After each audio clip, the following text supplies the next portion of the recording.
Nakarawat ang dagbayan sa Talisay og 21 milyones ka pesos nga pinansyal nga tabang gikan sa nasudnong kagamhanan alang sa mga nabiktima sa bagyong Odette apan lagda sa paghatag daghang kuti. Ang report ni Femery Dumamo.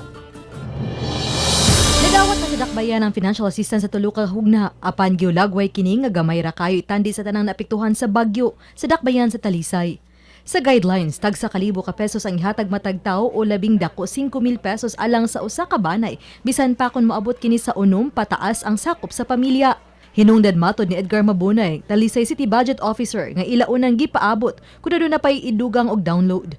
Dugang tabang sa probinsya pa usab ang gipaabot ug modugang na ang Talisay City LGU. Ang diri gyud low income sa una kay naman gyud to gisetman to nga dili gyud ang government employees di gyud allowed bisag job order.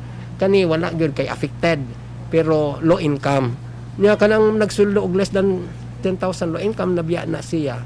Dugang ni Mabunay nga extra careful pa ang kagamhanan sa paglista sa mga makadawat. Ilabi na nga strikto nga ipasunod ang guidelines aron makalikay sa reklamo silang mga opisyal.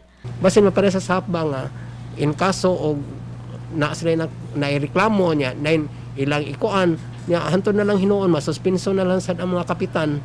It's because on this careful gyud ta pero ang city if in case nga kung unwilling man sad mo counterpart na lang. Usa sa mga gitahasan sa paglista ang CSWS. Ang amo lang ready na mo ang autong lista sa mga affected families.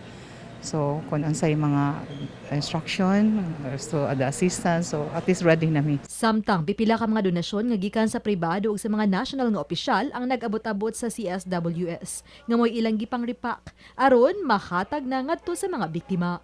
Uban ni John Solon. Ako si Femery Dumabok. Balitang Bisdak.